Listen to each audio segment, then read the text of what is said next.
Alright, so I've started putting this car back together. Didn't take a video of the very beginning, but what I've done so far is I've put the new radiator support mount bracket, gigantic piece, on. It takes bolts on top here and here, and bolts here, and a bolt there, and likewise on this side, bolts here and a bolt there. So it's a total of 12 bolts.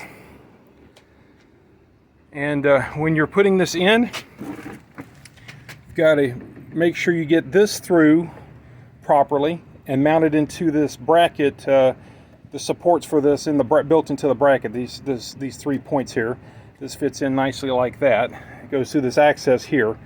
You have to kind of bend it, so be careful, don't bend it too much and break it. This is the power steering pump, power steering fluid cooler. That's all it is. I have one little loop here to cool the power steering fluid. This AC condenser was never removed, but these clips were removed, so you have to remount these, and they fit in with a spring-loaded clip and a nut on each side, as you can see here. So I've already got that torqued in. It's got a little bit of a bend into it, but I don't think it's enough to interfere with the radiator, so I'm just going to go with it. The air conditioner was still working well when I started, and hopefully I didn't break anything to cause it to not work. I didn't have to open up the AC system and evacuate it or anything like that, so it should be good to go. So we will be installing a new radiator. We've got the new radiator. I've got a new radiator shroud, fan shroud over here that's going to be installed. And then that'll probably be the next step. Then after that, it will be installing the headlights and the bumper cover. And I did some painting. It might look like hell, but it looks better than it did because there was big black marks on the bottom. So I might still want to put a little bit more paint on that. Okay, so we have the radiator in now. We have 2 brackets here that have rubber grommets. There's also 2 rubber grommets on the bottom on each side, one on each side. But this is the main part, getting this in here. And even though the AC condenser has a bend in it, it does have enough clearance. Oh, I'd say at least a 1/2 inch clearance in its worst bend, which is about right here. So I'm going to be okay there. I've connected the transmission cooler lines and the lower radiator hose, but I have not put the upper radiator hose in yet because I'm going to need the clearance for the shroud that goes in next. And I also haven't hooked this up yet in case I need that extra space for the shroud. I'm about to run out of light for today. Only been working on it an hour or two, not too bad. I got the radiator in, as you can see, upper hoses, the overflow tube is connected. Got the brackets on. One thing I screwed up on was this wire here. This wire here for the, let me zoom in a little bit.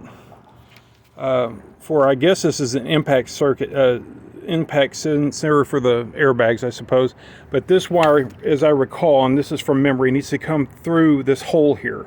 So you have to remove this to feed it through. Also, the cable for the hood latch goes through here as well. So those were a couple things I need to review in my videos to make sure I've got this right. I've got the wires routed the way I think they go. Not 100% sure. If it's wrong, I'll change it. But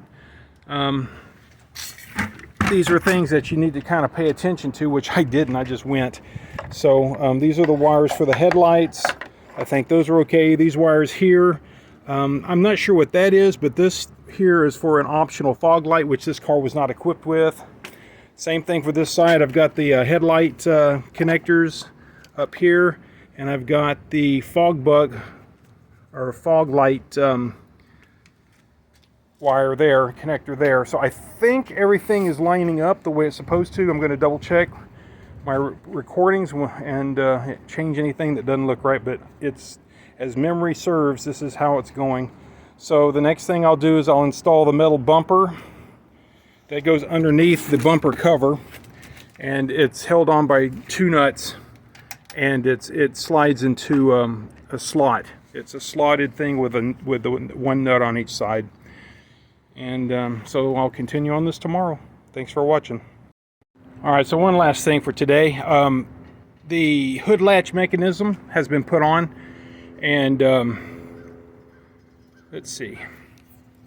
I replaced this one because it got bent up a little bit, but you have to, first of all, you got to take the wire, the cable off of it. You have to disconnect it from this before you can feed it through the hole, obviously.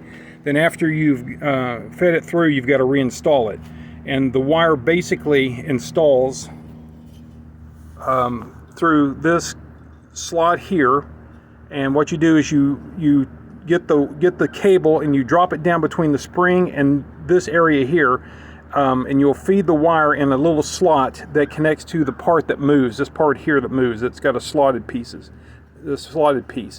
Once you get the wire, thin part of the wire through that, then there's a keeper on this side that the wire goes through that has a slot in it, and it's rubber or plastic. I couldn't tell which. It might be rubber. That's just hard as hell. But anyway, so you get it through there, and then you push that thing through this slot, and that secures it in. That gives you the rigid point by which the cable will pull and activate the latch. So not very difficult, so don't worry about that part. It's pretty simple. And the wire rests on this bracket here to keep it out of the way of things.